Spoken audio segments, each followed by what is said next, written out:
decay, you know? Need to stop and think about this and redesign the whole sweat system.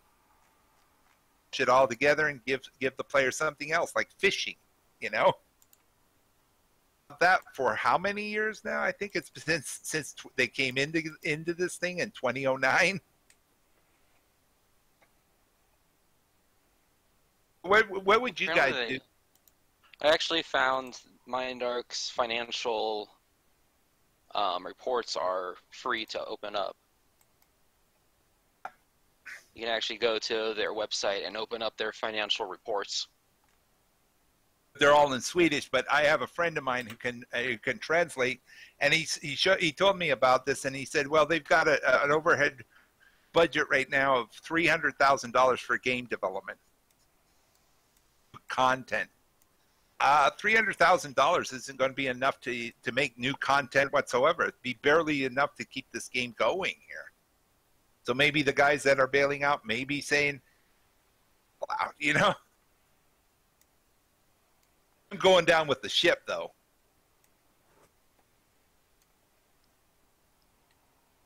I'm having a blast out here killing zombies. They have a grand total, and they only have 44 employees as of last year, or 2 years ago.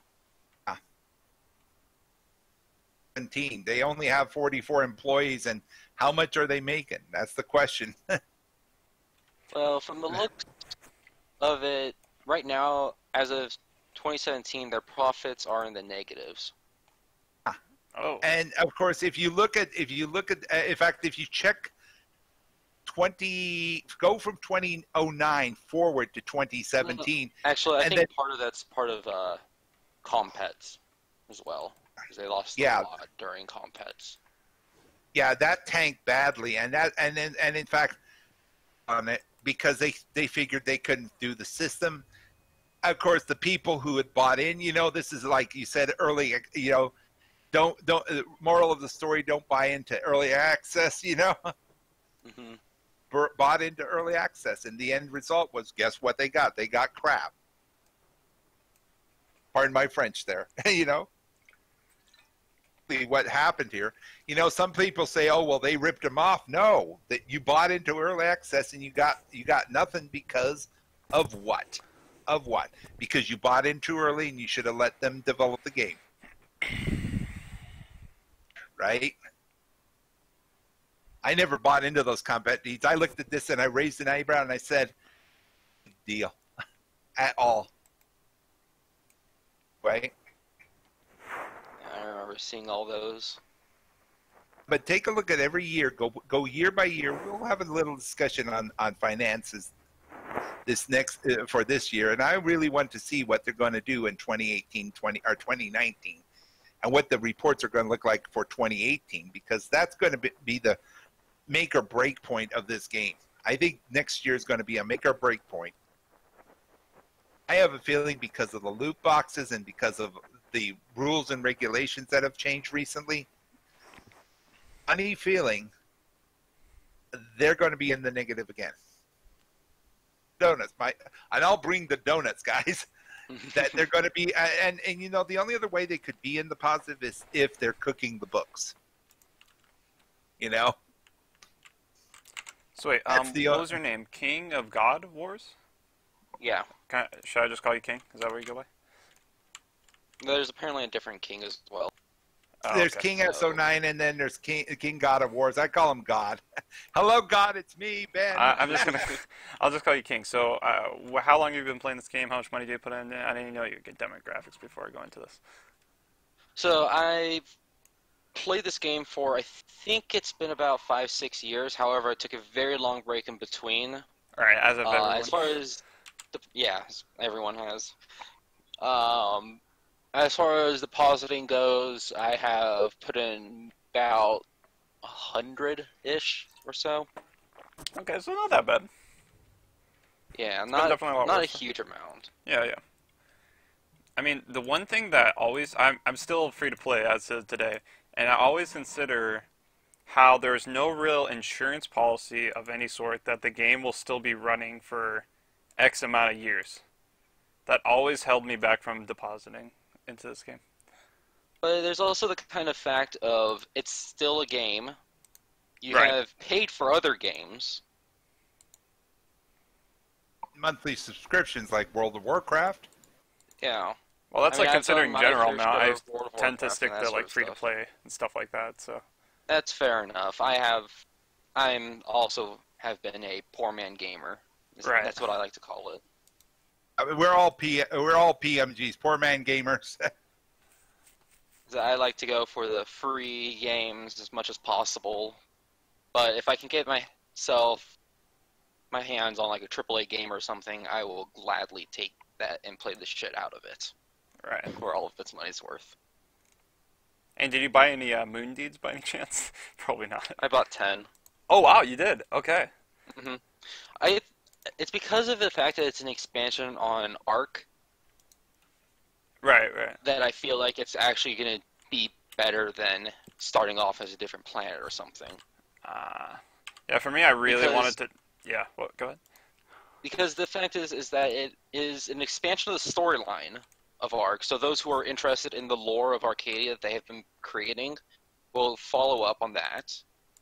New Right. creatures, more mining, new artifacts, new weapons.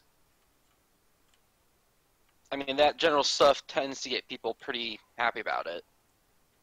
And as far as the community saying that don't buy it, blah, blah, blah, blah, nothing Minehawk has ever released or anything doing with Entropia has really ever been on good terms. I tend to Like, agree with that. the- That's a fair statement. The criticism on it just criticizes on like everything that Minehawk or anyone or their partners do in the game. So it's like you can't really trust the community about that sort of stuff.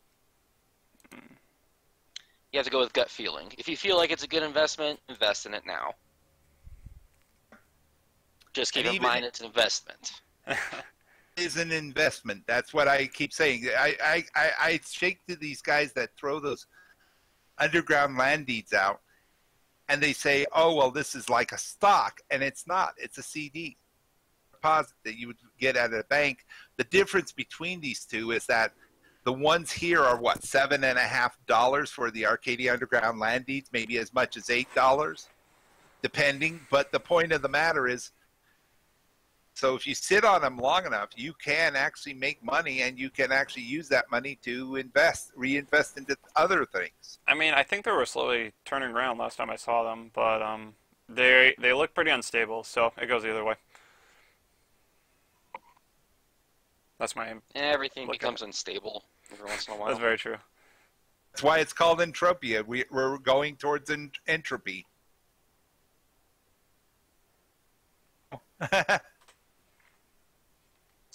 Each moon deed costs $6.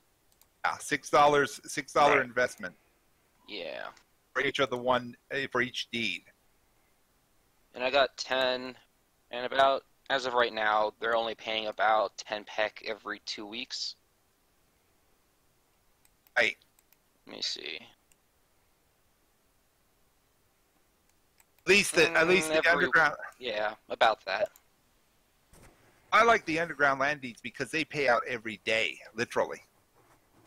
It's because people actually go to the underground, and we also have to keep in mind that Moon is still under development. I believe they said it was something like a quarter done. Would make perfect sense, you know. A lot of people, you know, should at least try these places out, you know, because I've noticed what is called the seagull effect. I like to call it the sea, you know. If you've ever seen the movie Finding Nemo with the seagulls, go after the fish, yelling "mine, mine, mine." Right. Same type of thing, because what it is, they see the players see a new place like the Arcadia Moon. They go over there, they try it out for 2 weeks, and then they go like, I don't like it. I'll go back to wherever I come from. Times 99% of the time, it's Calypso. I mean, Yeah, Calypso's what pretty they good. do. Yeah, I went to Rocktropia for a bit. I was like, it's not that great, so I went back. I like Ark. I like I Arcadia. I still like Ark. Yeah, I should have gone to Ark. I've gone to Rocktropia twice, and I still don't like it. Well, let's put it this way. When I got onto Arcadia back in 2011, I was there when opening day happened, and I actually took. Of course, this was 2 weeks before they put space in, or a month before they put space in. And I said, you know what? This is New Calypso. Should have been 2009, and in reality, it wasn't. Okay. Calypso Calypso of 2011 wasn't as good as it was in 2008. Back over here to Arcadia, I said, you know what I'm going to do? I'm going to pick up and pull all my stakes up out of Calypso, and I'm moving it all over here to Arcadia, and I'm settling down to planet to planet to do missions. But Arcadia is my home, period. I don't care what anybody says. Arcadia is my home. Yeah, I'm thinking of making a permanent base of operations here as well. I still want to, fully explore every single planet out there, see how it all is and all that sort of stuff, just because it's a game I like to explore. What else am I going to do? You're like me. Go out and explore the world, or the universe in this case. But I still want to have my home. And for me, my home is Arcadia because I liked it. I looked at Rocktropia. Rocktropia is okay, but it's not perfect. It's never Dungeons. Lots of things, but come on. I think Never Die went a little scatterbrained here. He said it was going to be the planet of music, and instead it turned into a gothic horror type of situation. I think I busted that gun too, so we'll go grab another gun. Wait, does Never Die? What was the last time Never Die has been reported playing this game, and did he ever actually play the game? Well, interestingly enough, yes, he did play the game as far back as 2010. Here's what happened. In 2010, when he opened up Rocktropia, interestingly enough, there is a rule. If you check the actual legal documents of the actual Planet Partners contract, a planet, you are supposed to give up your avatar. So if, let's say, I wanted to create a place called Tombstone, okay, which is a Western style planet, okay, what I would do is I would have to give up my avatar, the tools and everything I need to create this on the planet. Well, somehow Never Die and a few others have worked their way around it. I know of at least two people, Never Die being one, and the other one was a storyboarder for Cyrene. Basically, it was all drama, and that's the whole thing. So the whole 9 yards of the story is he playing on his own planet. Yes, he was, but he shouldn't have been playing on this planet because it's in the contract. You're supposed to give up your avatar. Well, now he doesn't play anymore, but he is the owner of the planet. Because of what has happened, he has lost a lot of money because of the fact that he violated this rule. Talking about the whole story behind Never Die. To the guy, and I'm not. I'm telling the straight truth, Never Die. Some people hated him, you're going to always see this. So yeah. Okay. I'm going to have to pull out of here the actual dead horses and then bring up 3 new live horses. You didn't see the stream earlier, Gyro. I've got guns up the wazoo here. I think I'm going to pull down the hill here, get through this herd of hornets, or not hornets, but more like zombies. Head to the beach with me. We're gonna have a little swim. Not hold them off at the beach. I'm retreating to the beach. Story is that Never Die actually should not have been able to allow to play on his planet, and in fact there was even rumors of inside trading, you know, in terms of like he would have people go out there where he had an idea where everything was, so he had people go out there and hunt for him, and then he'd get the items and then sell them himself. Interesting. King, what do you think about Never Die? They've made their decisions. That's what I'm going to say. Never Die's made their decisions. I'm not the biggest fan of them, but... What do you mean they? Do you mean him? Well, him, yeah. I consider Never Die a bit more of a company just because of the fact that he does have advisors around him that do other things for him. Right. I think he's straight up sponsored, like a literal like billboard for the game. Like he sponsored every transaction he did through the game was just not it was like Monopoly money. They basically gave him in-game currency that he couldn't cash out, but he was spending, but he received the funds. I just think the whole thing's just like a setup and a gimmick in a sense to like get people to play this game. You could call it a poster child syndrome. Sure, but like I feel like everything he was given was like not real money, just like fake. Like, okay, you're gonna receive these funds, we're gonna make a big story out of you, and then it's just like play the character, and possibly just an employee. I have no idea. One of the 50 employees that they have. Right, one of the local. Oh no, that's about how many people they probably have about now. They hired 4 people from 2016 to 2017. So, supposedly about now, they would have about 50. Assuming no one left and they continued their growth at the same rate. But what do you think about that, like, conspiracy I go by? Let's get our tinfoil hats on here, guys. What is the conspiracy behind all this? Reality about what's going on here, and in fact, we got a couple of questions here on the chat. You know, yeah, it has always been play to win. Well, I don't know if it's been play to win per se. First of all, it's been more like, for me, it's been play to have fun. I'm not interested in the pad. Pay to excel. Pay to excel? Yeah, I like that. Pay to excel. That's kind of how it feels like, because pay to it's not pay to win. It's not exactly pay to win, but you pay a bit extra and you go a bit faster. Pay to excel. That would be a good terminology. I would accept that term. Yes, pay to excel. So that's number one. Let me just read the other one once I get these guys off of me, and then we'll go from there. I got about 6 guys here, and you can see my body count just keeps getting higher and higher and higher. Rid of those extra guns somewhere. Let's take a look at this. Let's see if I can. Okay, is this one dead?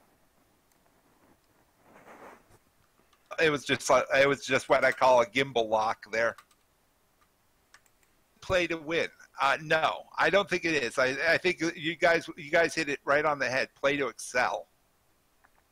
Uber, you're going to have to pay to play, you know? You're going to have to put the money in. You're going to have to invest the time, the energy, everything, you know? And that's the whole thing.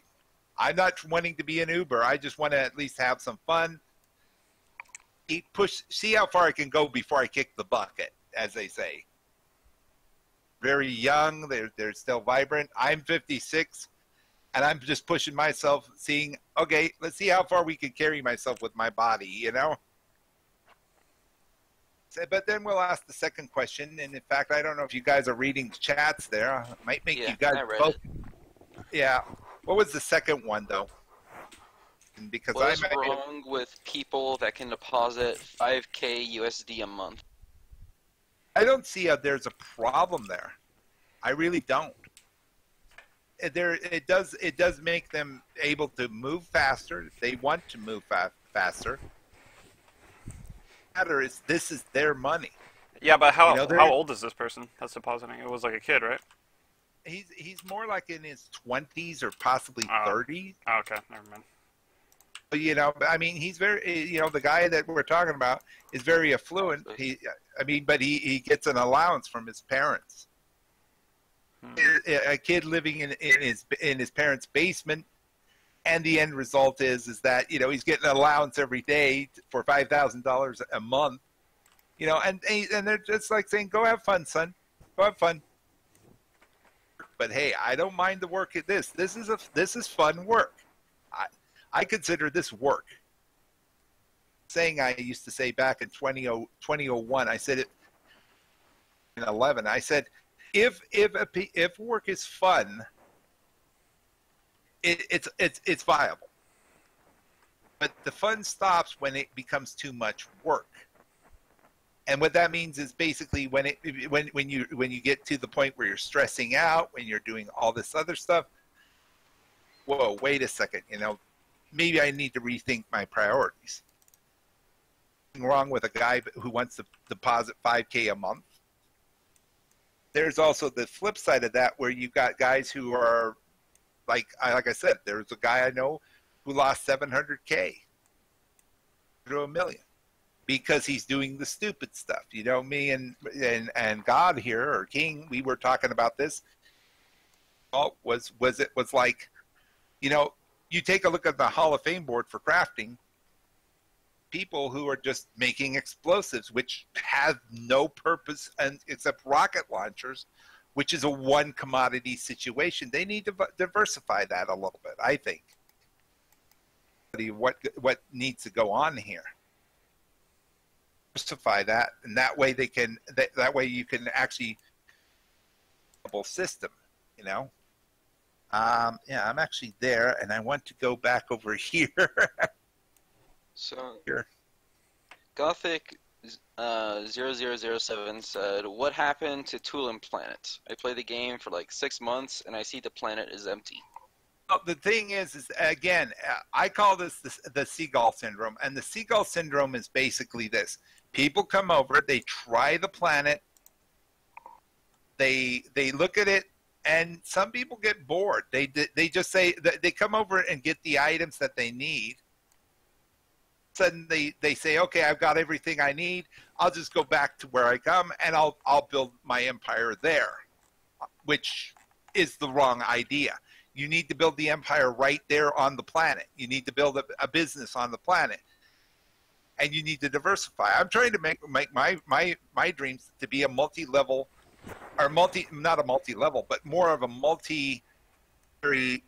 enterprise. You know, so I could trade guns here on Arctropia to players. I could do it on Toulon, that type of stuff. But here's, you know, they just think, okay, Calypso's the end all to be all. You know, and that's the whole thing. So that's why they take these items back to Calypso, and then they suddenly realize, they don't realize, hey, I got to get materials from this planet, but I don't want to go over there. I'm lazy. Or I don't want to go over there because of the fact that I could lose this loot. But there are safe ways of doing this. But the point of the matter is that I look at stuff and I say to myself, there are ways you can play this game smarter, not harder. Playing the game harder and not smarter. And that's what they need to, you know, that's what players need to do. Really rethink their strategy here and start diversifying. In any game is actually the better way to go than saying, if you, oh well, I'll build my business on Calypso when you can do this. But 6 months ago, you were there for 6 months for the business. And I mean, right now, there's a very good business going on right there. It's called Basic Leather Extractors. You know, Basic Leather Extractors are dropping off of tabs like water. And you can sell them, and you could beat the competition by selling them a little bit cheaper, not too much, but a little bit cheaper. And the end result is you end up being able to make more money, because more sales means more money. That's the whole thing I'm talking about. Oh boy, I dropped in on the wrong island again. Now where is Camp Crunk? I need to get to Camp Crunk. Not to here. This island over here. Remove waypoint. I'm going to turn right. Turn right. So Over to Camp Crunk. two questions from Via K. Sorry if I butchered Oh yeah, that. well, it's actually jungles. That would be jungle. I know who you're talking about. If it's Vilak. Yeah. Have you tried playing EU with a controller? No. Have they given us controller options? I don't think so. I don't think so. I have And been then trying. This second one was, have you seen the new changes that are coming to the camera system? I've heard of it, but I have not seen them. No. I'd like to see them up. Have they got a video of this? Because I'd like to judge it, because I wouldn't mind taking a look at this. Really wouldn't, So, hey. Okay, yeah, I'm going the wrong way again. I'm facing north when I should be facing southwest. Oh, that's to the left here. West instead of north. Gothic asks how he has 100 ped of basic extractors, and how do you recommend selling them? Well, that's the problem, is that there's nobody over there, and that's the problem. You have to get people over there to start playing on that planet. Of what we're looking at here. This is a problem that people have done. They have gotten this mentality of what I call calypsocentricity. It's basically just believe that Calypso is the end all, the be all. The center of the universe. Yeah, they it's like what happened 400 or 500 years ago. People thought that the Earth was the center of the universe. The sun went around the Earth. Well, Copernicus proved them wrong, and you know the rest of the story. We know exactly what goes on here. The reality is, you have to help people get over there and start building an empire, not an empire, but a business over there, and have people doing stuff like crafting coats, doing stuff that actually would make this game viable. How do you get people to do that though? Do you get like the backpack promotion thing that Mark did that? Technically, you could just hire people to do things for you. It's the kind of situation where you hire people to kill things for you. You take their loot, you pay them back, and then you sell it for a slightly higher price for marginal value. Right, but you don't you don't rip them off, and you don't. No. When I was doing with my disciples, I pay them a fair wage, and it is only like 3% below the market value. Consider them employees, associates, not slaves. Think of them as employees. And good, I wouldn't go as far as employee, because employee would associates, yes, be covering benefits and things. So I would say associate. I would say associates, yeah. But you still pay them good prices. You can still pay them fair prices. And that's the problem of what is going on in today's world. People are not paying fair prices. So who are new, they're getting ripped off all across the board, and that's why they're getting frustrated and leaving. I didn't understand the idea of hiring people to kill, but it would make sense if there was like certain mobs that like the general population couldn't kill, or it's like really absurdly higher level and requires multiple people. So maybe that's like an incentive, like add more mobs to other planets and have some like lingo cover, like, oh, all the mobs disappeared or something, where are they now? And then people are like, oh, it's on here, X planet that people don't usually go to, and then they'll just like swap over there easily. Yeah. Well, that crosses the lines of the whole planet partner, and that's true. And I mean, that's not to say they would just like transport everything to the same Calypso. So it's like. Oh, I'm going to let you in on a little secret. Over here on Rocktropia, we have Argos Daikiba, Ituma Trox, we have a number of different items here. It's the exact same mobs as Calypso. Why in the world are they over here on Rocktropia? See, that Rocktropia needed to develop their own animals, and they've got the tigers, the cougars, the bears, the deer, and everything else. And I don't know why they needed to bring those over. And this whole mess started way back in 2011, 2012, just about the time just before Arcadia came out with its own unique animals. Why? Rocktropia isn't as successful as, say, Arcadia, because Arcadia is actually doing well because they brought in new and interesting animals. The Noosel, when I was actually dating a girl, she said she saw the baby Noosels and she wished they were pets. Well, guess what? They are pets. They became pets. I'm saying, each planet partner needs to become unique. They don't need to be a copy-paste scenario.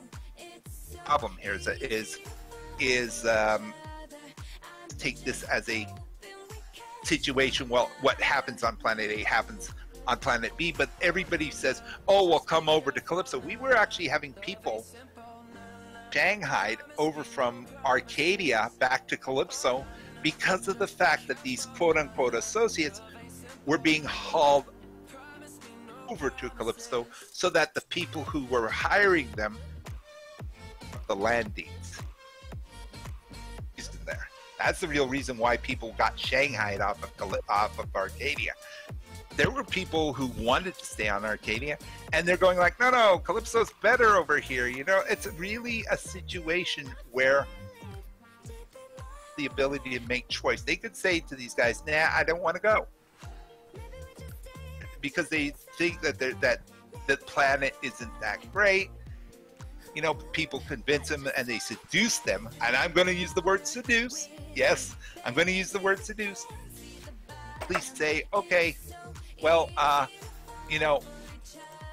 then they find out that they're lured into the famous Admiral Akbar's routine. It's a trap, and that's really what it is. It's a trap. People over on Calypso and people that should be exploring the universe, like what we guys do. I mean, you want to go explore the universe, right? There, King. And I know, people need to go explore the universe. And they need to go out there and they need to judge. But how would you sell this? Well, right now, the only option is the auction house, and you smuggle them over, but mark them at a slightly higher price than the market value of Tulat. That's really the only options you've got. Or if you put them, if somebody wants to buy them, they could buy them from Tulat. I could go over to the auction right now if I wanted to, buy basic leather extractors, and then start crafting. I could make textures or clothes or whatever. You've got to get people over to these planets. You have to start spreading out the universe, because that's really what's happening here. They're getting too many people on Calypso, people over on these other planets, and it's the other planets that are suffering lack of diversification, so people just get trapped on Calypso.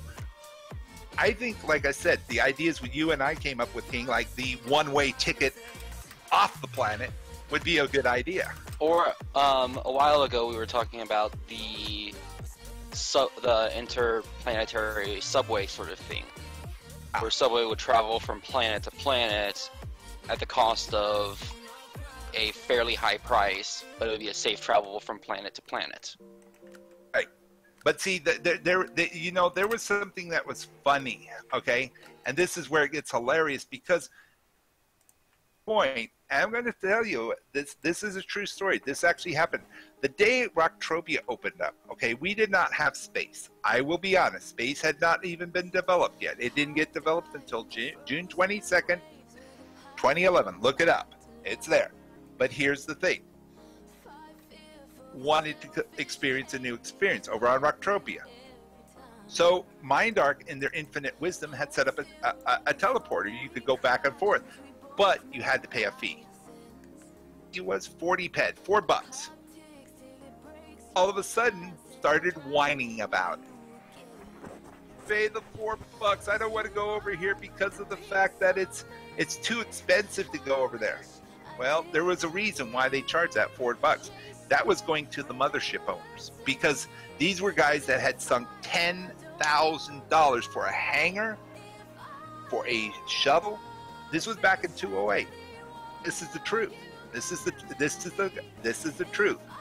You know, a lot of people who come in after 2010, 2009, 2010, 2011, after 2012 even, they don't know the truth like I do, because I came in 2008, year before they were switching out the dry engine. It was this: large investments into shuttles and hangars. What was this? Compensated because it was going to take them approximately 3 years, 2 to 3 years, to get space up and running. It took from 2009 to 2011 for space to get up and running. Now, the interesting thing about this was this. Initially, people did not want to get on the teleporter. The argument, guys, get on the teleporter. It's only $4. And you're going over there. You're getting a, you know, well, they said it's $4 each way. It's still $8, but still. It wasn't until 7 days before space opened up, and Mindark announced that, guess what space was going to be? Little PvP. Out and panicked and got on the teleporter and started depositing that $40 in the toll booth. But yeah, that's what happened here. Now here, a trip to another planet. What, $5 actual cash. Some of these pilots, like my buddy, like Branny Rowan Render, she'll do it for 10 ped, which is $1, and this is a around the board circuit. So ask for, you know, special requests, VIP flights. There are people out there, they charge about $2.50 to $3. How much is a cup of coffee nowadays? It's what? Oh, if you go to Starbucks, it's like what, $3 for a cup of coffee? That's the flight of a warp ticket. You know, that's a flight. That's a VIP flight on some of these ships, like the Victory or the Bismarck. The whole thing, because the ship owners have to make that difference. A lot of players get stuck on Calypso because they don't want to deposit. They've got their set on their ways. They don't want to pay to play. Not until just recently did they take away the $2 landing fee. Fly off the planet, you're decaying your thruster, you're burning your fuel, and you decay the thruster upon landing, but you don't pay an extra $2. Unless you land on the station in space. If you land on the station and teleport down, it's seven. It's 7 ped. It's only 7 ped, which is not that much. which is 70 cents. Think about it that way. You know, everybody thinks in ped when they should be thinking in actual USD. And so, to give you an idea, a mothership trip is maybe at most $5 ped. You know, 50 ped. Let's see. 10 ped is $1, so 50 ped is $5. You know, yeah. So I was right. $1 to $5. Mothership owners out there every night. And you can even go to their websites. They have websites out there where you can actually make a request flight and you can go anywhere you want. Or you can buy your own quad like I did yourself. Sure, you have to buy a space thruster, and you know what? Sitting on Arcadia that are sitting there in there, and in fact, I want to craft some of these guys and have them ready for anybody. So if they said, "Hey Ben, I need a space thruster," I just fly on over, drop them off, say, here's the cost, you pay me, or I have them on me. The whole thing. This is how I built my business. My business is built on diversification, entire game, and each and every planet. You've got to diversify. If you stick on one planet, you don't get that much diversification. With that planet's inventory, its supply. Sure, you see some of these guys, they haul blueprints over, but do you see them hauling the materials over for that? No. And you have to either shuttle them through the auction, which is a minor delivery fee, which is like UPS or FedEx. I've done business in actual delivery services, you know? Or hop on your Sleipnir and travel around and fly there. See, that's the thing. See, I built a lot of my business on one commodity initially, but then I started to diversify because I had the skills to. And that one thing was welding wire. Is my heart and soul of my business. I build gear. Why do I do this? Well, the answer is quite simple. I build this because of the fact that I want to see players enjoy the game. Okay? Gun like the Arc Zero, which is what I use for these zombie hunts, is 3 ped. That's 30 cents, guys. 30 cents. Some of these guys charge 40. I charge less than that because I bring the actual items to you. If you want to buy them from me personally, just come up to me or PM me and say, "Hey Ben, I need a gun," or something like this. I make gear. Master ones, I can make items that people need. Jungle, for example, one day he needed damage enhancers. I cranked them out for him because that's a service, and that's really what it is in today's world. You're basically creating a service for customers here, and that's what I'm saying here. That's really what it is. So when you do this, you have to build a service for customers. Like Toulon, and I wanted to start crafting textures, like tap textures or something, then yeah, I would do that. And I would say, hey, I need to buy some of this stuff from you. What would you charge? Then factor in things like the market price, what the current market price is. You have to then factor in, okay, is this guy buying it in bulk? Because this game is a bulk sale. And a bit of labor. And a bit of labor, and a bit of, labor prices, you might say. But that's the whole thing. I look at this as such business develop. You can develop a business up with a plan. There's an old saying, those who fail to plan to fail. And a lot of these guys, I'm going to be honest with you, are planning to fail. You know, that is why they put this stuff up at ridiculously high prices, tons of ped, and then I believe in honesty. I mean, 3 saws this last week.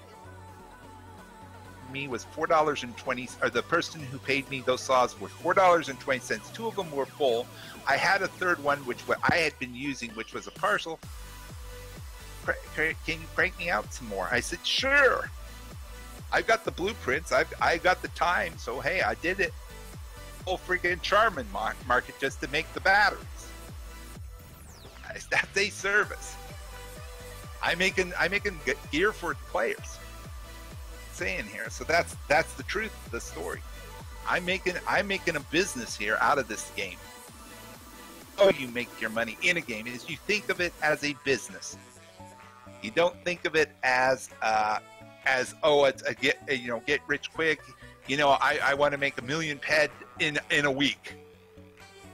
I hate to break it to you guys. You're not going to make 1 million ped in a week, and you're not going to make 1 million ped in a year. Like I said, winning that much is like your odds of winning the lottery.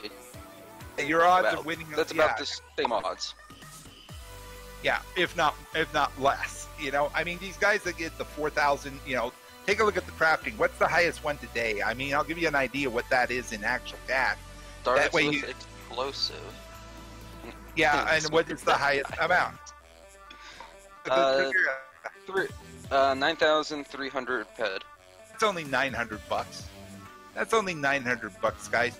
And in fact, you know, I actually talked to another king. This is my buddy who's the paramedic King S09. King and I, we actually sat down and he gave me some pieces of the puzzle. I sat down and I said, you know what blueprint they are using. Blueprint they are using with the amount of hopping they do. Okay, try me. And I said, okay, here's this one, right? And he gave me the I knew what the multiplier was. I knew what the actual cost of the actual item was. I said, oh, he's using an EP3. He asked the guy and he said, yeah, I was using an EP3. And the guy says, how did you know that? Lucky guess? No, actually, it's mathematics. It's all mathematics in terms of gaming. You know, when you think about any game, it's all about mathematics. Games are nothing more than mathematical algorithms and formulas that are put together. Is a mathematical equation in itself. So, you know, how much does it cost to kill an animal?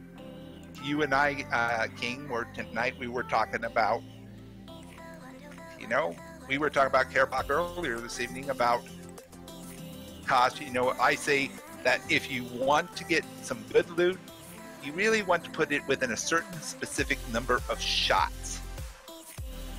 I always recommend to people, count your shots, people. Count your shots. If you're killing too fast, you're going to lose money that way because you're not making enough money.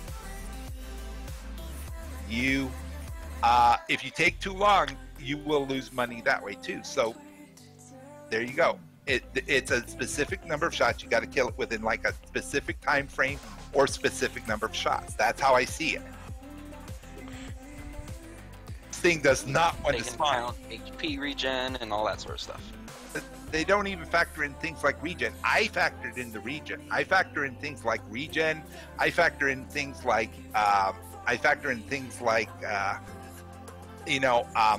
the actual hit points and actual gun that I'm using. I'm able to figure out what guns go with what mobs pretty well. You know, some people look at me. I mean, I actually had, like I said, this thing does not want to spawn. Why does it not want? Okay, I'm going to try it. Yeah, I'm having a lag issue, it seems like. Are you guys having a lag issue on your end? I'm perfectly fine. Maybe it's just me and putting this vehicle out there. Let's try it. Let's try somewhere else. Okay, this thing. Let me see. Okay, let's see if I can put it down. To log out here for a moment, guys. But it's an issue with the quad itself. But this is what I'm saying, guys. It's all mathematics. It's all mathematics. I'm going to step away for 2 minutes, guys. I'm going to restart my game. All right. So if I'm BRB, but you guys in Discord here, you guys can we can continue the chat here. You can pick it up from there. But give me 2 minutes, guys, because I have to restart my machine and go from there. Okay, so give me a moment. I will be right back.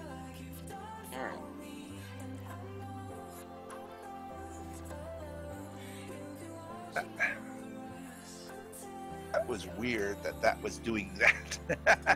Interesting. Interesting. Okay, be right back. Yeah, let me get this. Give it a minute here, and then we'll recycle and go again. It is about diversification, guys. You want to build a base up. Fighter variety. Simple. Conductors, for example. I mean, that's the way everything has started off. McDonald's originally just sold a burger. There's a burger joint, I believe, at a carnival, if I'm not mistaken. Well, you know, the fish fillet was actually started in Cleveland. Started in Cleveland because Cleveland was 98% Catholic. You know how during Lent they couldn't eat meat, but they could eat fish? Well, that's the reason why the guy who made it... Fish is meat. It's meat, yeah. Fish is meat. Fish is meat. Okay, yes. Let me just. Something I always considered a little bit funny is that some vegetarians don't consider fish meat. Yeah. Okay, let me get Classic. back in here and get back on the scene. Classic, yes. Welcome back, guys. I'm back. Okay, we got to pick it up here from what I'm saying. But how do you get a business started? Well, like we were just discussing here before I came back on, start with something simple.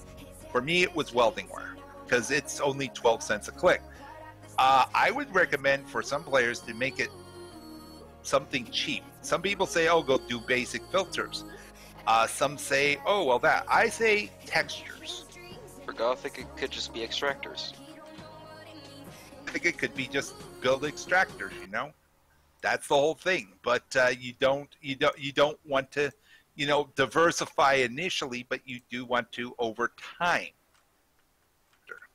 Is do it over time. No company has ever started off with a large selection and succeeded. Exactly. Everything started off as a very simple, bare bone structure. Right. I mean, Amazon is yeah, a that's the first thing fairly I good thought example. of when you said that. They started off just as a simple, basically like a marketing. They had warehouses. They store everything. They store everything. Yeah. But now we have like Amazon, food delivery. I think it was even shoppers. Yeah, I think it was even complex to start with. Alexa. They just Amazon Prime, Yeah, it wasn't even that complex to start with. It wasn't. In fact, a lot of companies are not that complex. I'll give you a good example. Do you know the guy who? Do you know Bank of America? This is a multi-billion-dollar bank, right? Actually built that bank. You know what he did? He gave out loans initially to people after the 1906 San Francisco earthquake. Immigrant, and he ran a bank, or he was part of a bank, and he said, okay, here's what I'm going to do. I'm going to get you guys loans so you can get your houses started. We can rebuild San Francisco. They paid back their money, and then dandy, and that's why the company expanded and got bigger and bigger. It's the same thing for any corporation you see out there. Anybody from Apple, and even down to Amazon and Kentucky Fried Chicken, Credibility is important. Yeah, credibility and giving good customer service to your customers. Why some of these companies are thriving today? Oops. There goes my quad into the water. Pick it up. There we go. That's the thing. It starts off with just you create one item. With that, or you create a one set of items like electronics. How a company is built initially. If you want to start by saying you want to move basic leather extractors, move basic leather extractors. Nobody's stopping you, That's stopping you could be somebody waiting out there at the space station ready to go after you, But that's besides the point. But there you go. I'm not sure if Tulin or like the other dead plants actually have any space pirates hanging around them. Do you want to know the actual answer? No. And you know why they don't do this? I'll tell you why. And of course, the guys over at Nebula Virus and Scion, they don't want me to divulge the secret, but I'm still going to divulge it. The ones who are moving the big goods, the big ticket items, from places like Calypso, Arcadia, or even here at Rocktropia. Yeah, so if I were to move stuff off of Rocktropia, it's a very hazardous planet, you might say. Yeah, it depends, but like planets like Toulon and you're not gonna have people showing up there unless you run across somebody who just is a little bit trigger happy, you might say. Is this guy going to shoot at me or not? That's basically it. Sometimes it happens, sometimes it doesn't. I've heard the people at Toulon are actually really nice. I've heard from somebody. Well, the people who do what? The people at Toulon are really nice, actually. That's why I've heard. And it's very true. Same goes for Because there's Arcadia. no one there. Well, I mean, still, the small population that's there is really friendly, regardless. Well, it's like, what would be the point of being really toxic in a small community? Small community, exactly. That's the whole thing, guys. Why would you be toxic in a community like that? You know, why would you do this? People still could. It could, but like the entire point of trolling is to get the result out of someone.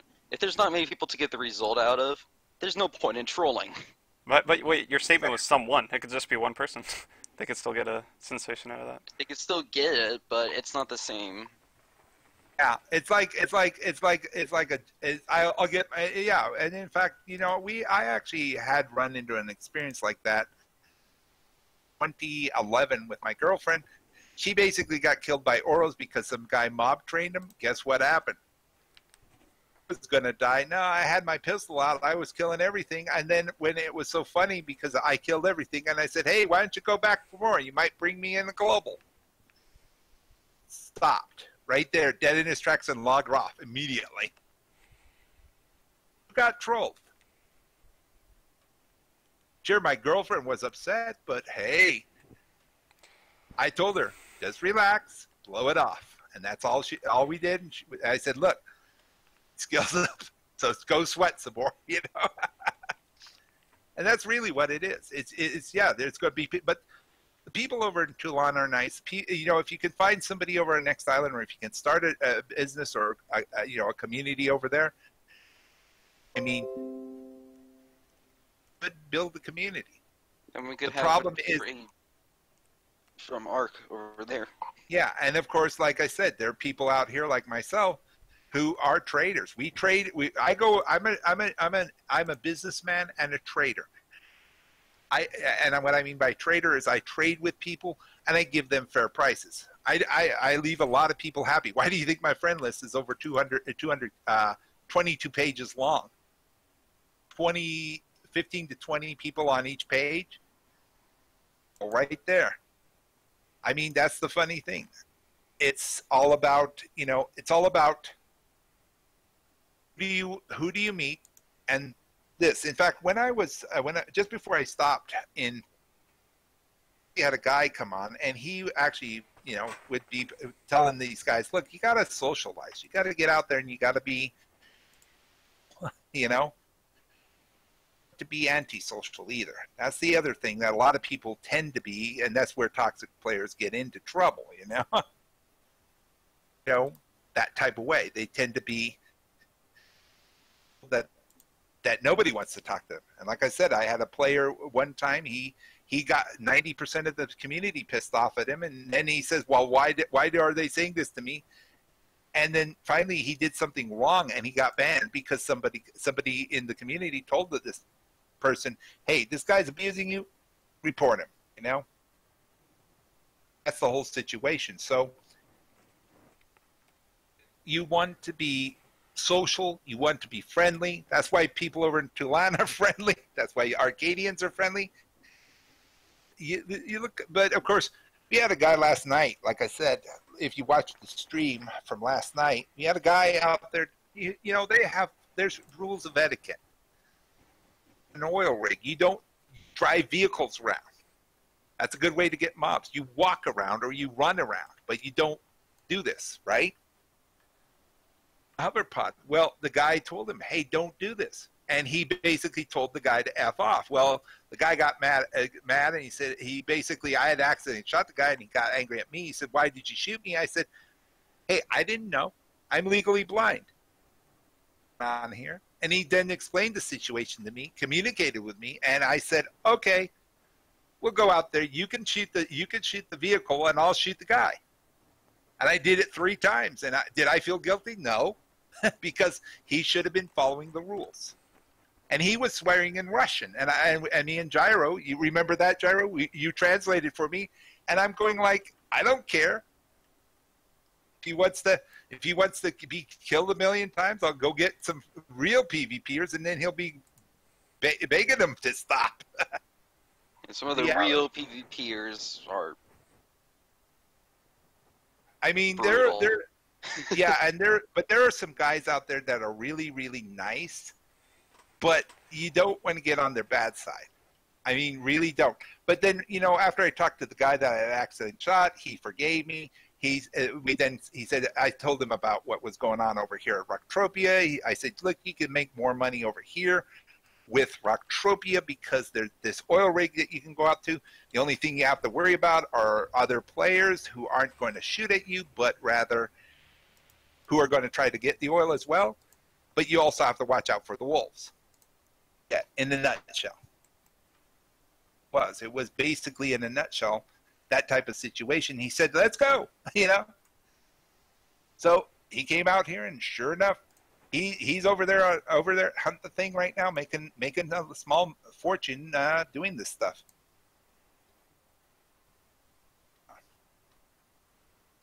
You got to communicate with people. Then you're not going to get any business started, business going. And you also got to play fair. You got to be reasonable with the player. You got to know how to negotiate. If some of these guys I know who are traders, another story. This happened to me the very first day I started my welding wire business. Are you ready for this? My one disciple, mine, and he was the ninth one, the one that I told you that he started his own business. Here's what happened. He said, hey, Ben, there's an order over on Calypso for fertilizer. I said, great, I got fertilizer over there. He said, get over there pronto and start filling that order. I said, great. I'm not carrying anything on me. Get over there, get the fertilizer, fill the first order. He said, stay there, and then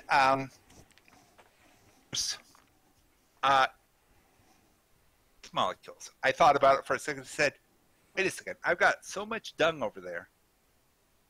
This stuff. Now, there were other traders out there. They were buying everything but one commodity, growth molecules. They were saying, oh, it's too low in that.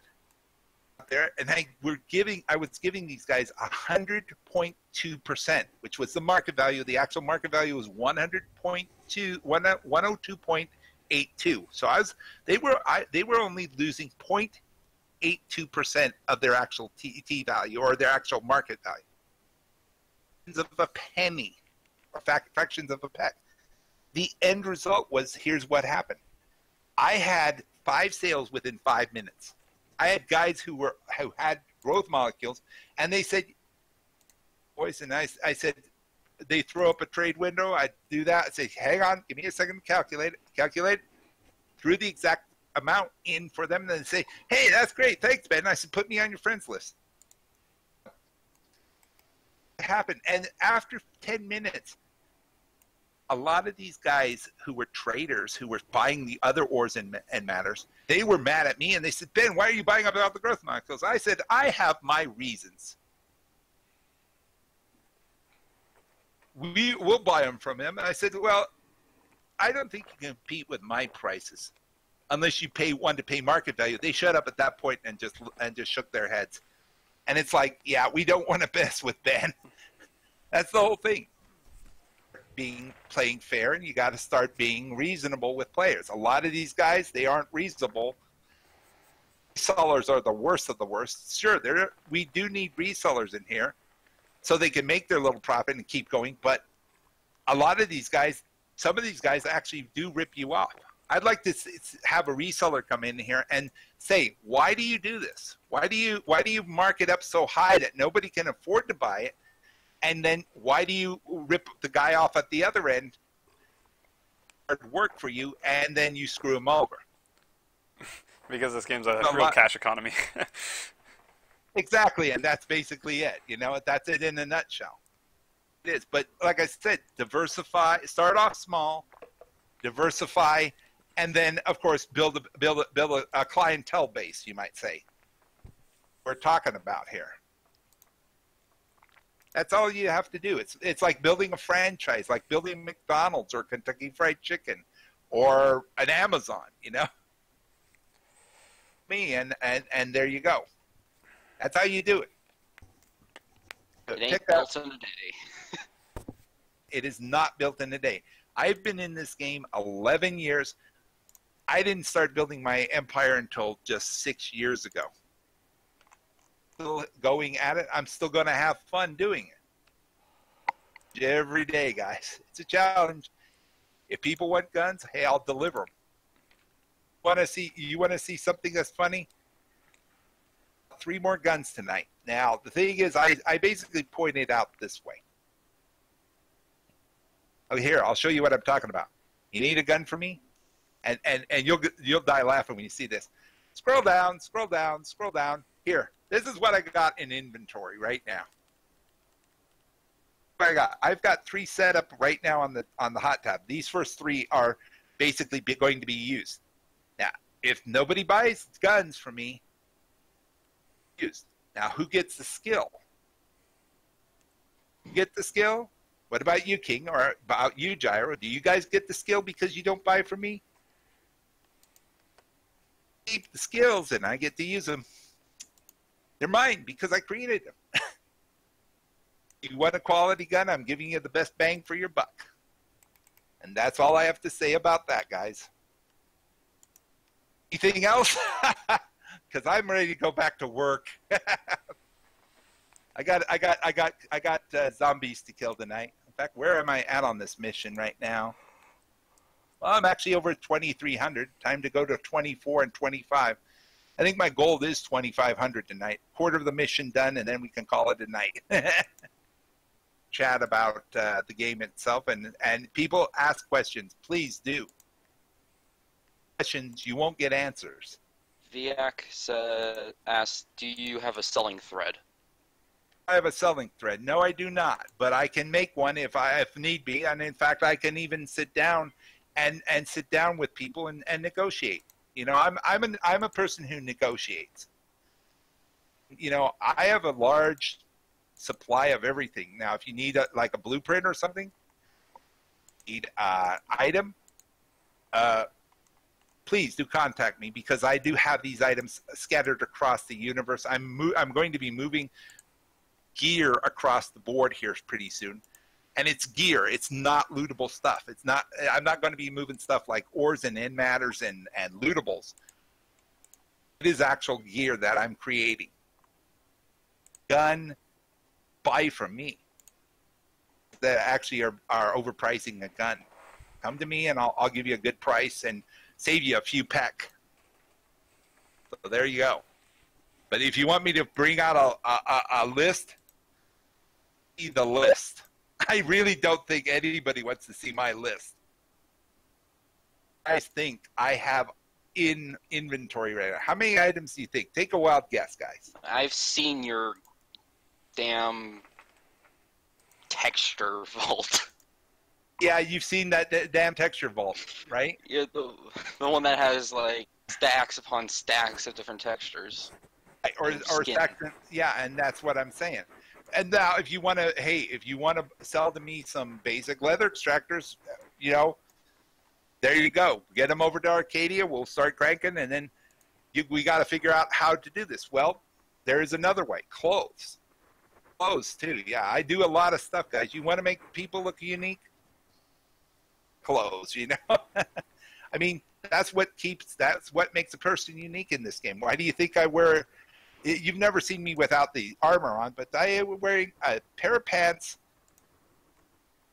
coat, and a pair of boots I have on, not right now on the shoes because you have to take off the boots, you know, or take off the... Yes, I think he will buy the extractors. I believe you said he wanted to meet at ARC, right? I would say if you're doing the shipping from say Toulon to, fine, you know, I don't have a problem there. Or if we want to make say tropical shirts, all we need is basically 3 items, and one of them actually comes from, of all places, Next Island. So there's a lot of commodities you can move around. You've got to put the pieces of the puzzle together. Problem that a lot of people don't do, and this is why they suffer. You know, They suffer because they don't know the puzzle. They don't do the research like I do. I go in there and it's like I put together like, okay, how much does it cost to make an Arc Zero? Would you guys like to know how much it is? 62 peck a click. 62 peck for the. That's assuming that's a minimum that you can make a gun, but I like to make mine TT. So what do? I'll tell you what I do. I go get oil residue. I buy oil residue. It's not, you get a fraction of a price than, let's say, TTing it.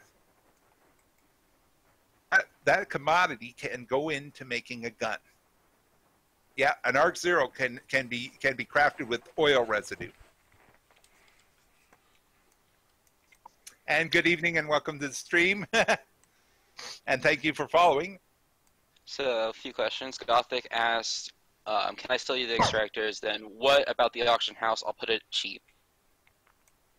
I would say, if I were to buy the extractors, see over here, I could make things like cougar cloth. I have a cougar cloth texture blueprint. Hunt cougar. And cougars aren't that easy. They're level 17 creatures, and of course I'd be in my Viceroy on that one. LC50, so that's there. But on Arcadia, the sky's the limits. I'd have to fly over to Arcadia though to pick them up, but we'd have to sit down and actually say, hey, how much are you willing to sell me? I can only afford this much. That's how you do it. You don't go out there like some of these guys do on auction. They pay out. You know, they plunk down 10,000 units of an item, hoping, and then marking it down to 102, hoping that they can sell it because nobody can afford it. A 10,000 ped of items, and you're marking at 102, you're paying 10,200 ped. A cost of the auction fee because you're selling it in bulk. Works sometimes wholesale works. Street selling is the best way to do it though, guys. Those auction fees, you are not. And now, like I said, if you can do it where you can work with a mothership these things over and then get them down to the planet, you just calculate in the cost of the transport. If you go through the auction, you can mark it down just a little bit. You don't have to mark it down where you can do this. I mean, if I had enough pet, if people donated to my stream, I have a donate button on the page. Someone did also donate. I saw it a little while ago. I don't remember. Yeah. Well, like I said, go in there, and I can then take that money, pull it out, put it into the game, get the ped, then start paying people. That's the whole way a business works. Go in there. They were working their butts off. And I mean, even the sweaters are working their butts off.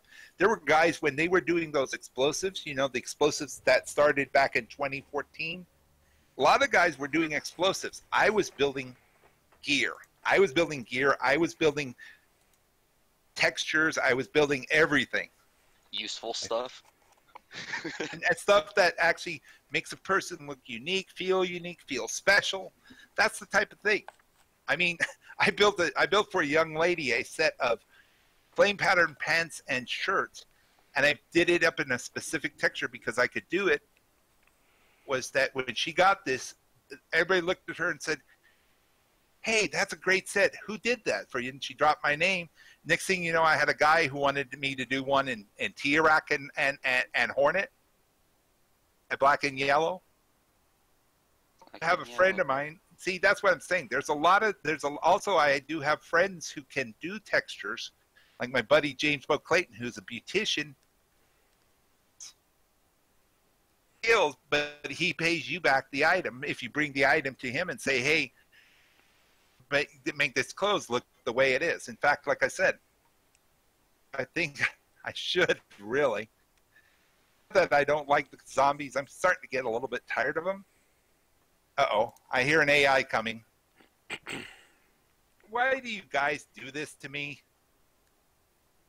I'm not even, tomorrow morning you'll get some loving. You'll get some loving. Thing is, people should work together. Community, and that's really what's going on. But You're going to have people who are toxic. You're going to have people who are going to be antisocial. You're going to have people that the dollar signs and not about things like skills or the time and effort to create a service. They just think about that and then they just dismiss it and end up being miserable at the end. I think for some people, I think they need to,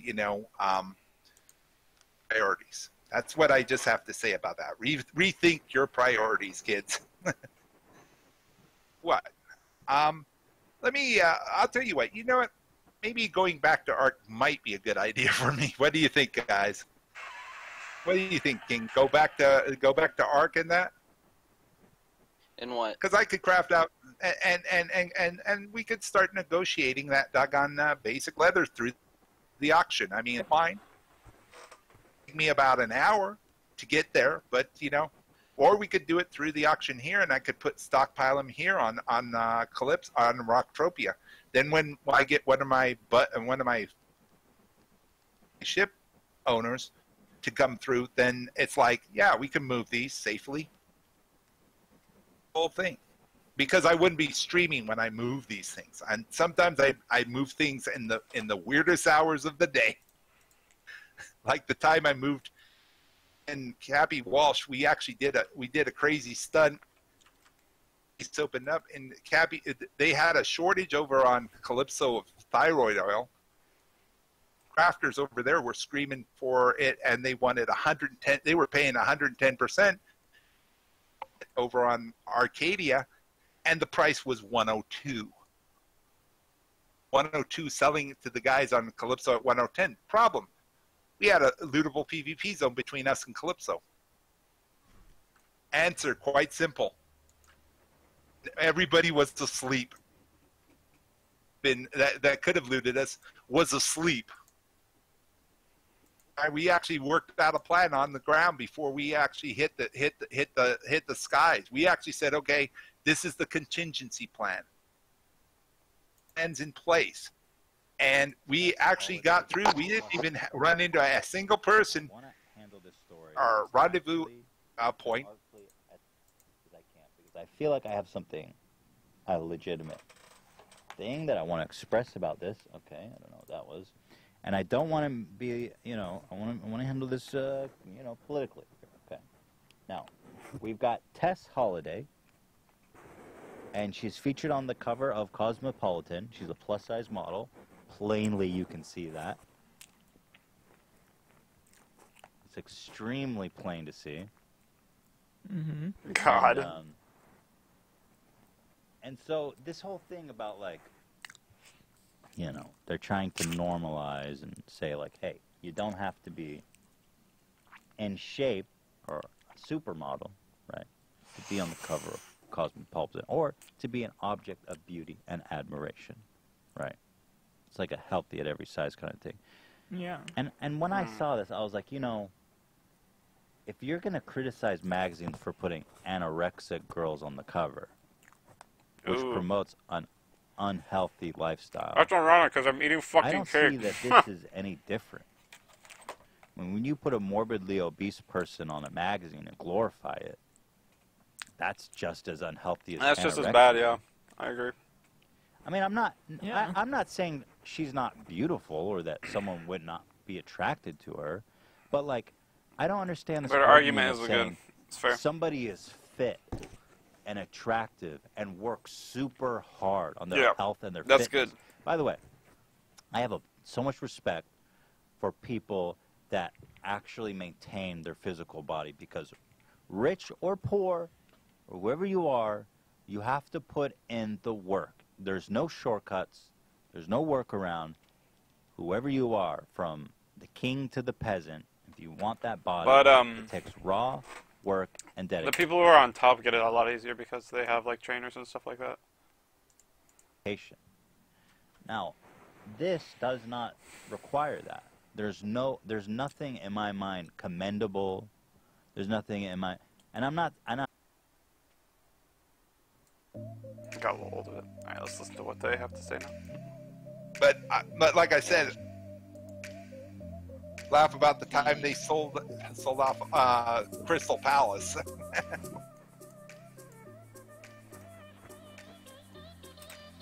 So yeah, right now it is the current bid for the Firebird is 250,000 ARC coins. That would be approximately $25,000 or 25,000 ped. $500. Money for even me, because I only put 40 in at a time, you know, per month. I did budget, guys. I budget my money, and that's how also I keep my business going. It's budgeting, accounting. But yeah, let's take a look here. Let's take a look at some of the stuff, because like I said, what would the market value of those basic leathers be? Like I said, I do appraising too of armors. Unlimited. Let's take a look at the auction here, because it varies from planet to planet too. So if we were to do, say, Rocktropia, and we look at basic leather, Yeah, I found some fruit. nice. Okay, like here's a set of basic leather extractors. 75, and this is for 114 of them. Like 114 clicks for any textures over here. Basic leather extractors. Bargain value is about 175. So, and in fact, the market value right now they're showing as 163 or 183, 177. So it's starting to go down in price, and this guy is actually selling them at 177. I would say if you were to sell these, I would say 174. Could sell them at, and I would still pick them up, but you know, it depends on how much we're talking about in terms of quantity. 1,000 of them, you're talking, you know, before you're talking about 1740 ped for 1,000. It's 1775 for 1,000, and that's what I'm talking about here. Because, and of course, if you take a look at the sales today, there's been over 100 ped of sales just alone in the day alone, and for the week, 439 ped in actual items, and that's actual TT value. So out there, about 43,000 units of items being sold. But for the day, they've only sold about 10K. And of course, that it's going for 177. Now, if you flip over to the Tulanian side, let's take a look at their market, and then you'll see what I'm talking about here. And of course, I could also ship stuff over through the auction too. You know, nobody buys it over here, but some texturer must use it somewhere. You know, over in Tulan, look at this. This is how big their auction is, and in fact, if we sort it by quantity, putting it up like this guy here, which has like 22 ped of the stuff, or 43 ped, which is about 180%. See, that's a little bit on the high side right now because the market's dropped to 177. 174 would be probably where I would go with this. Though I noticed that some of these guys are putting it up at 180, 180, 164, 172. This guy right here probably has the best commodity prices right now at 172, the one I just highlighted for 50, because this is about 274 items for approximately 5 ped. And then of course, then you got to factor in the 2 ped shipping fee at 7 ped. That's approximately 300%. So would I buy from this one? The 300%. Well, the 2 ped goes to Mindark. Ped. He's still paying him at the lowest price here. Or ped comes out of my pocket. So there you go. See, that's how this works. So putting it at what is that, 182? That's way overpriced. Actually, the best of the best here is actually the guy right above him. But he's got here you would get about 34 more of these, but you'd be paying a lot less because you're only paying 6 ped here. the 2 pet fee would go to Mindark, so you're paying out 8 pet. So I would be buying out 8 pet. Now, for 384, that would be about a 200% market value compared to the 300 on the guy below him. You got to be competitive. You got to know how to price things properly. I would say that guy right there is your bet. It would be my best bet if I did buy it. But if you wanted to beat his price, you'd have to knock it down, but just a little bit. 74 would be the price I would put it at. Maybe 175, like this guy here. But this guy here actually has the competitive price at 163. Be equal or less, slightly less than 163. Even if you sold them at 160, then you'd be doing okay. But see, how many would he be selling? That's what I'm asking Gothic.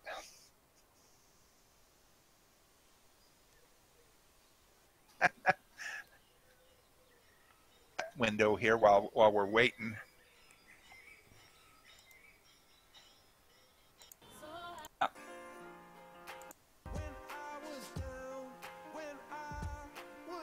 Okay, so you're on the 15 pet on Toulon. See, you can wait. That's the thing. If I go back to Arcadia, or you know. The thing is you've got, what, 15 pet of materials at one, let's see. Let me break out a good old calculator. Good old-fashioned calculator never hurts. An abacus works better, though. Okay, 15 pet at 15 pet. Let's say 1.74% or 1.74, which would be 174%. We're looking at about 26 pet if you put it up right. Pet, if you were to put it up on the auction, which is 1,500 for 26 pet, that's a more reasonable price. 15 pet of extractors, that is, because that's 1,500. Because each extractor is a penny. There you go. So that would be your correct pricing. Pet even because the auction only does this. But then if you factor in the actual cost, to give you an example, if you put those up, what would the auction fee be? 15 pet for what for 26? That's an 11 pet spread. Take out the auction. That would be your actual final profit. So if it's like, let's say, 15 pet of materials, you know. If it's like 15 pet, you know, then it would be that 50 to 60 pet. See, this is another way you could do this, you know. There's another way you could do this. You could break it down into smaller blocks. Yeah. A lot of these guys, when you see the guys marking it down to 102, 101, they've got tens of thousands. They can make it a little bit cheaper by breaking it down into smaller blocks. You know, the average, in fact, I was taught, one of the guys I know, if you're going to sell a bulk item, sell it in no more than 20 pet increments, you know, like 20 pet, 40 pet. Dude, oh man, there's only so much of Ben I can handle. I think I'm just going to take a small break from it. He's really going off with his math numbers, but man, I am not feeling it right now. So I think I'm gonna stray away from that for a little bit and do my own thing because I've been wanting to talk for a bit. Ben did a great, because I didn't really feel like talking for a bit, but then Ben really came in, took in the shit, and now I'm back at it. So I really felt like it was his show for a bit. It was not a discussion. It was him just going off, and I'm like, I'm not about that life. But we got our own shit going. We got the Who Wants to Be a Millionaire. That's pretty enticing, captivating of what this game's about. Who's gonna be the billionaire? Or fuck, millionaire, my bad. Who's gonna be the millionaire? All depending on who's at the right place at the right time. That's the name of the game. Everyone's trying to do it, obviously. Only half a person will succeed. Not even one whole person will succeed. You can take that as, never mind. Don't take that as any out of context. I don't know how I'm going. I'm just ranting because I couldn't handle listening to my friend for a bit, so I'm just gonna take a break, voice out my opinions for a bit, because I've just been listening to him talk for probably an hour, and so I feel like I've been clogged with all my thoughts. Like, I can't say anything, yet I have to listen to someone rant, and it's, like, very irritating. Like, I mean, he's very respectful and, like, will let me talk and stuff, but, man, sometimes your opinion isn't... Sometimes I just don't feel like I'm able to voice my opinion. Like, it's like, I can talk, but I always feel like I'm talking over him, yet he just talks so much.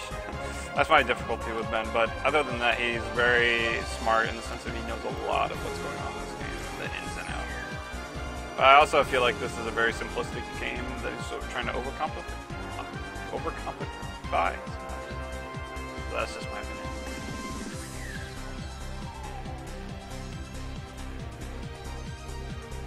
I did pretty good today in regards of farming evade.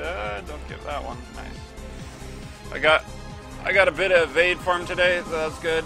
I'm not sure how long I'll be on tonight, but I'll probably just keep going until I hit 3, which will probably take a bit. Then once I'm evade 3, oh man, that's when I can hunt all the big stuff. Probably not, but it's just a gateway. So how's everybody doing in chat? Sorry, I wasn't really like interacting with anyone. I mean, no one really said anything, so that was okay. But I haven't really been connecting. What do you guys think of the game? How new are you guys? We got like a few people in chat, so but if you don't feel like talking, that's quite alright. A lot of people like this category. But just keep in mind that I do read the chat, so if you do want to chat, talk about something game related or not, feel free to.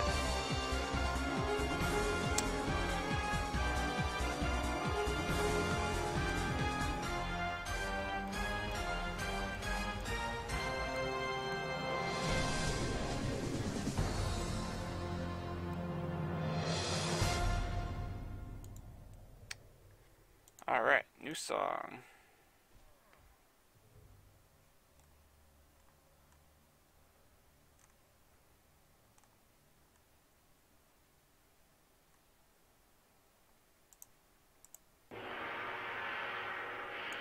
Oh, this song. I was like, wait.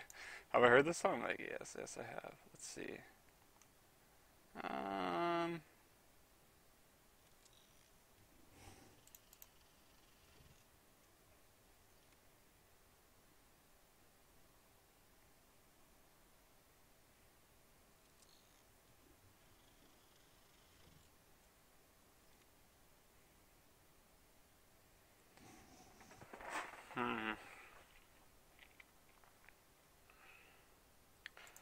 This one's classic.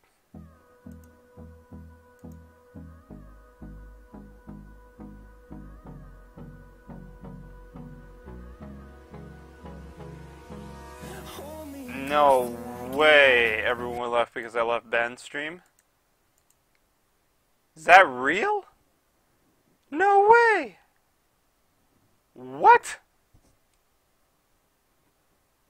What the fuck?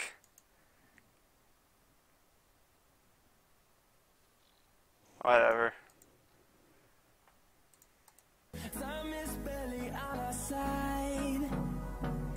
Plug it in. The storms we chase are leading us, and love is all we'll ever trust. Yeah, no, I don't wanna waste what's left. And on we'll go through the wastelands, through the highways, till my shadow turns to sun rays. And on we'll go through the wastelands, through the highways, and on we'll go.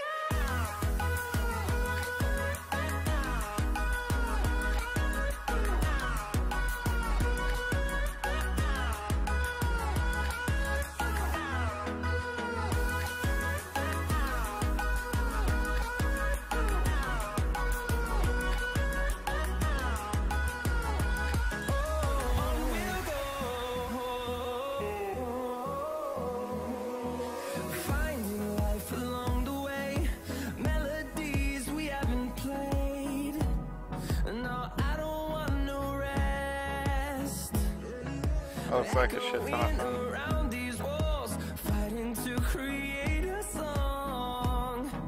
I don't wanna miss a beat. And on we'll go through the wastelands, through the highways, till my shadow turns to sun rays. I've never actually watched this music video from start to finish. Like I saw like the little bits like where they, yeah, just jump, but they're actually just traveling. And what's not shown is like how much they're ridiculous. Oh my gosh. Oh shit, that's when they die. Some people get hurt. What they don't show is how much it costs to fucking travel, which is ridiculous. But hey, makes for a good music video for sure. Yeah, I've seen this part where they jump from like the And we'll grow in number, fueled by them to see the horizon, turn us to thousands. And we'll grow in number, fueled by them to see the horizon, turn us to thousands. And on we'll go through the wastelands, through the highways. Oh, they're DJs. Okay. Okay. Oh man.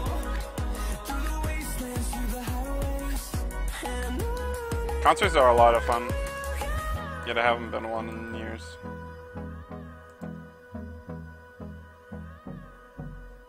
Actually, probably 1 year. That was a little dramatic. They were a lot of fun though.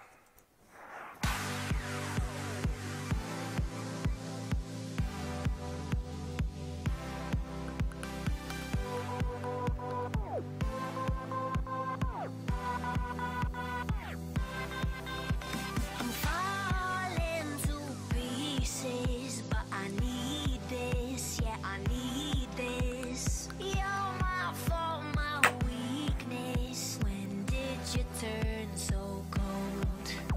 You cut me down to the bone. Now you're dancing all over my soul.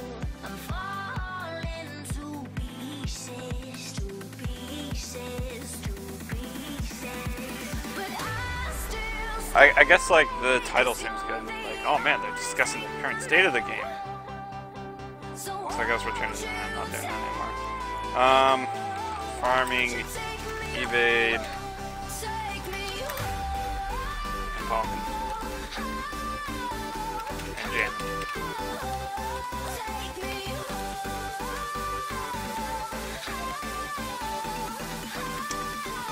That's more accurate of what we're doing.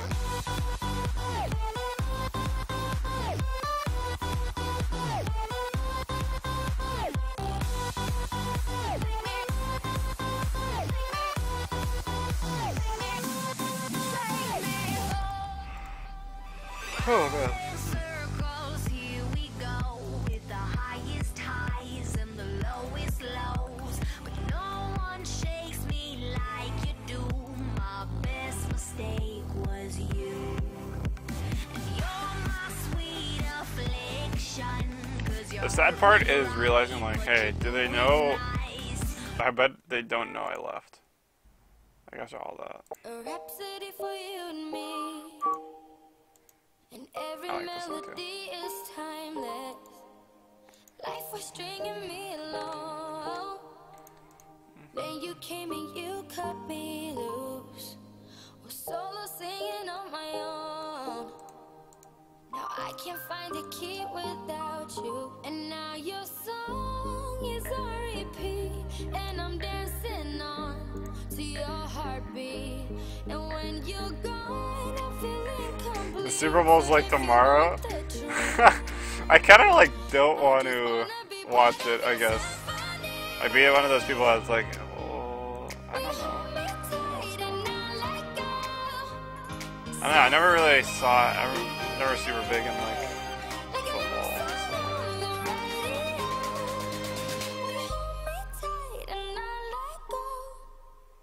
Rams.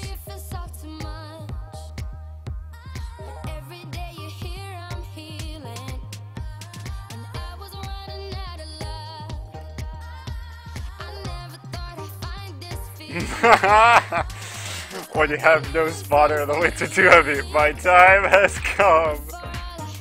That's pretty good.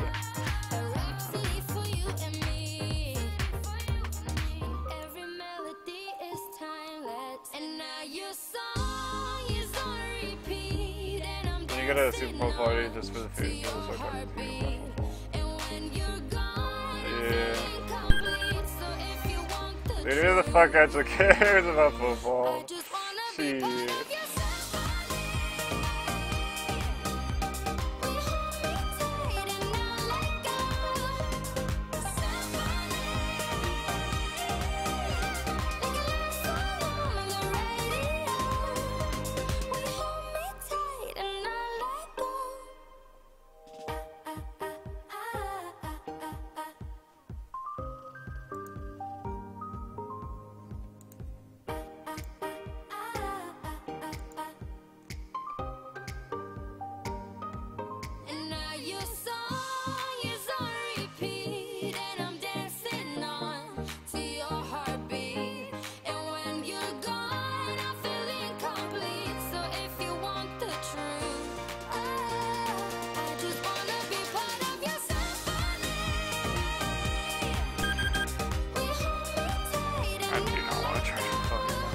Or my headset.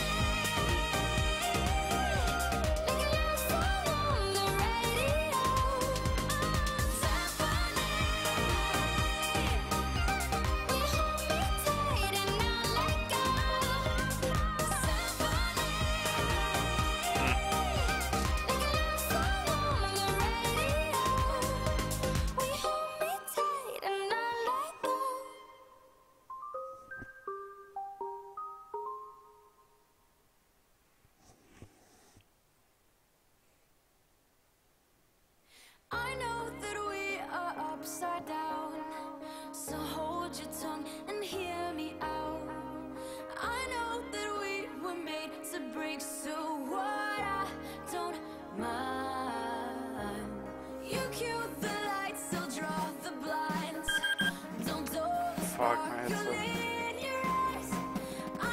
I want to post a joke about sodium, but I was like, that was dumb. That was dumb. Alright.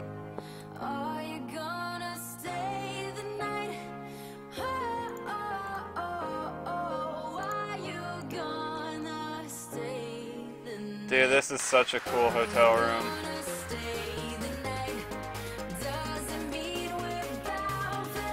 The LED Onyx wall in Vegas looks amazing. The whole room, I guess at night, is like insane.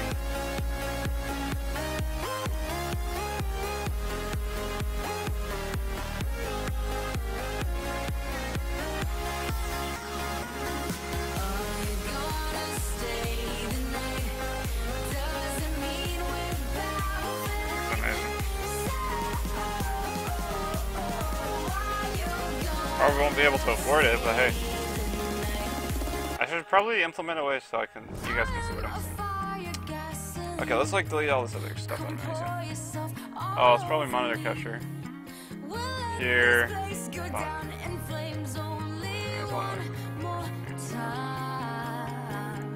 it's something serious, don't fuck me up, okay?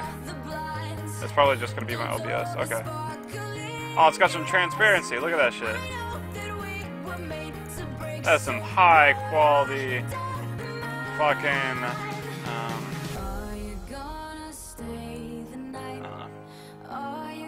production value, I guess. So I can see my screen. Let's just respawn real quick.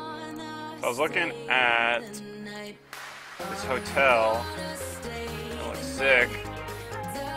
Look at all this cool stuff it's got going on. Like, it's got this blue wall, which I think is really cool. It's like an LED strip, I guess. But it just like lights up the whole room at night and it makes it look insane. Really close.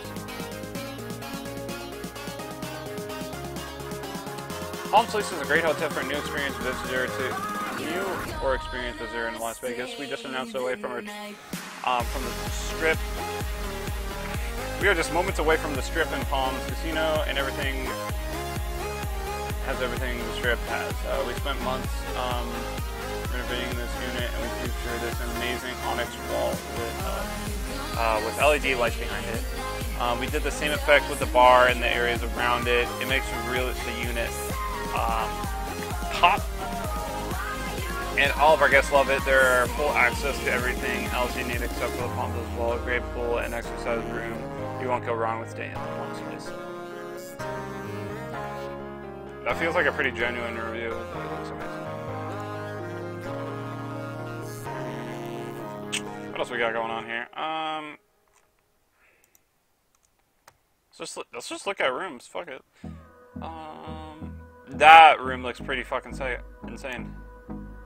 What is this? Just the outside, just the architect of this. Unnecessary living room itself.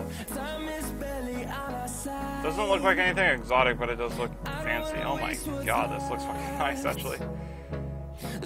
Oh my gosh, Vegas looks like a whole different world to me. Coming from someone who just like was born on the farm, you know, and all that. So like Vegas looks like a completely different world to me, and it fascinates the shit out of me. Everyone says, all my friends for the most part, all my friends for the most part say like, oh my god, Vegas is like the trash of the world, and everyone gives a shit for it. But honestly, I'm not gonna knock it till I try it. I'm not gonna let their previous, I don't even know if they've ever been there, but like I'm not gonna let their interpretation of the world stop me from at least seeing it or trying it, you know. So I'm definitely gonna give it a shot. Go there, probably with one friend or two, nothing too crazy, because a lot of people, like I said, are against it. See, this is insane. I want to be somewhere here. Oh my god, that building? Oh, that's the Gucci. Oh my god, Gucci has their own building and it looks insane. What the fuck? That's insane. That is insane, that Gucci building. I definitely gotta check that out. I didn't even know Gucci had a fucking building at in Vegas. But shit, I gotta check it out now. Alright, back to the game. Back to the game.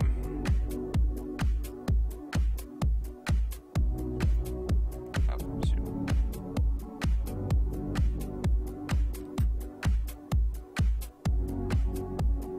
Don't die, okay. I just don't want the monster to die. Okay, what else we got going? Trump Tower. Okay. I've heard, Hooters Casino. It's really cheap. Very considered palace, wow. Oh yeah, there's New York. There's so much to Vegas. There's literally so much to Vegas, I have no idea where I'd start, where I'd like to be, like, it's crazy.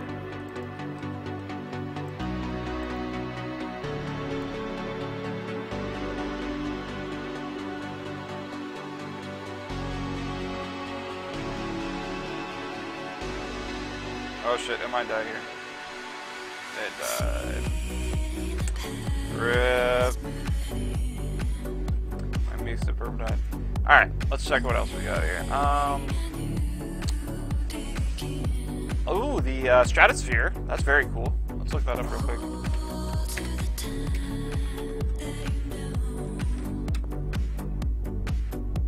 Stratosphere Casino and Hotel and Tower.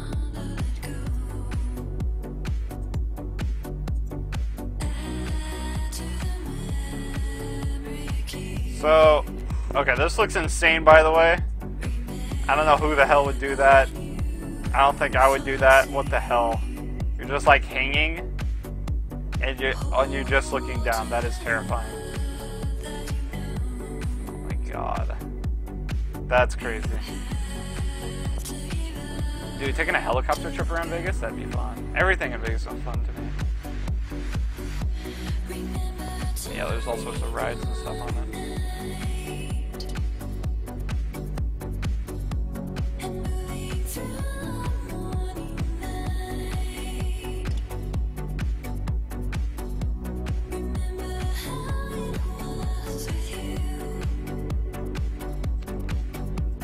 That looks nice.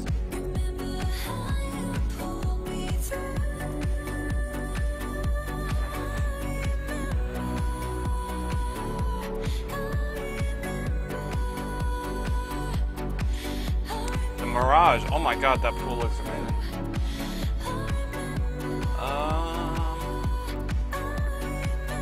Wow, that pool looks insane. The Mirage.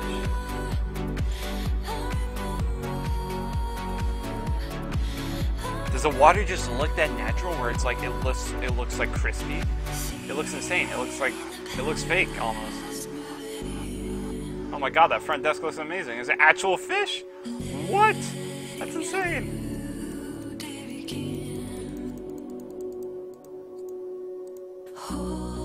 This place looks insane. What?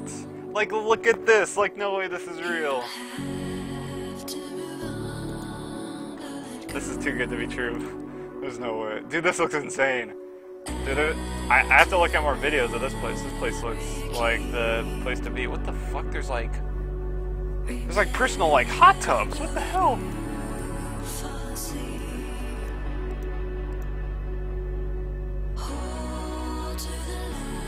I don't know what that's all about. Alright, well, we're definitely gonna look this place up, the Mirage.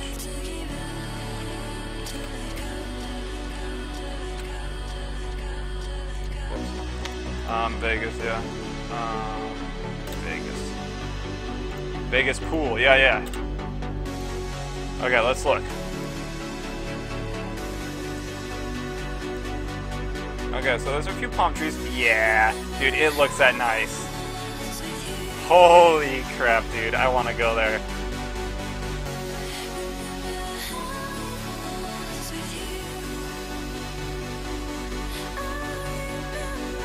It looks like it's like sponsored by the Beatles or something, like that's a big component of it. Oh my god. It looks nice. Ah, damn.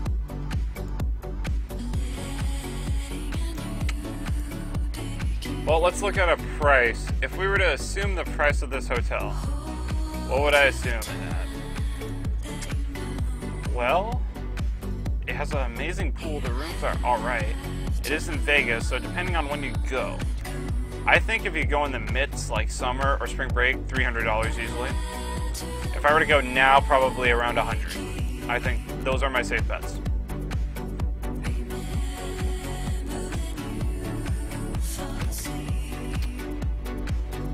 Hey, look at that. And then if we were to go in, it's like what, April 20th? Or is it March? What month are we in now? February, right? Okay, yeah, February. We go to March 20th. Spring break are like 22nd. $300. Yeah, I was completely right. I mean, I have like a little bit of insight on hotels, so that was my advantage there. But yeah, I was pretty spot on.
I mean, there's probably also there. I'm pretty sure like a lot of places also have nice pools, but that one just catches my attention for some odd reason because of like the rocks foundation. And I completely forgot where they went actually. So for the Luxor is nice too. Regardless, it looks nice to me. Let's look at it real quick though. Basically, you're in a pyramid, what this looks like.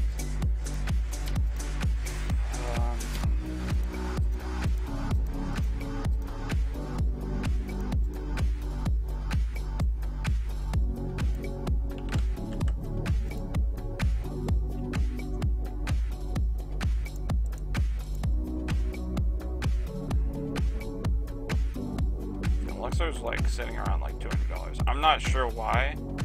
A pyramid doesn't even look that appealing for me, but that's whatever.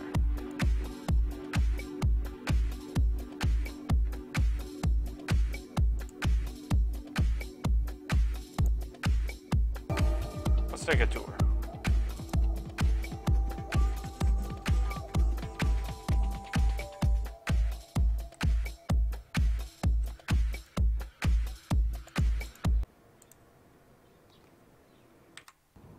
No commentary. So you got some like hieroglyphs and all that crap at the start. Wow, the front desk looks pretty crazy. Outside. Okay, I'm pretty sure all hotels are gonna have... Okay, they have fucking pillars and shit. I'm more than certain every place is just gonna have a nice pool. Oh shit, dude. Yeah, every place is just gonna have a nice pool.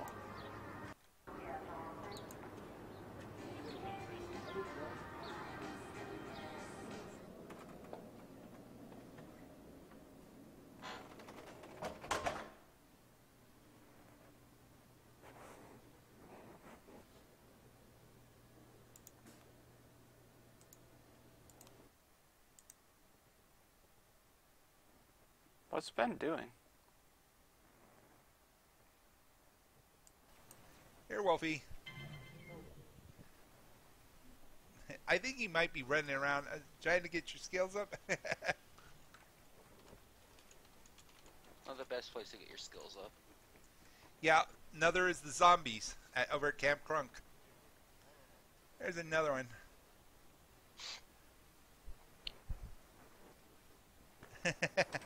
Your evade skills.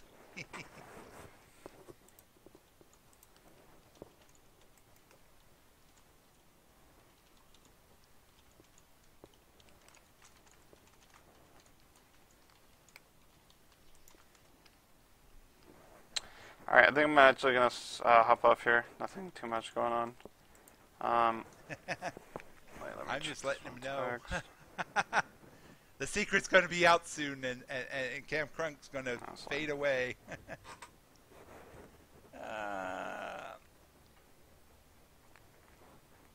Yeah, it's always fun. But yeah, any other questions that are coming in on the chats there? Just curious. None right now. Okay. Yeah. I don't know if he's saying anything. A little most trying to get my 200 crude oil. 200 crude oil. See, I think he's doing a mission. So yeah, he's trying to get 200 crude oil. Alright. Sign in.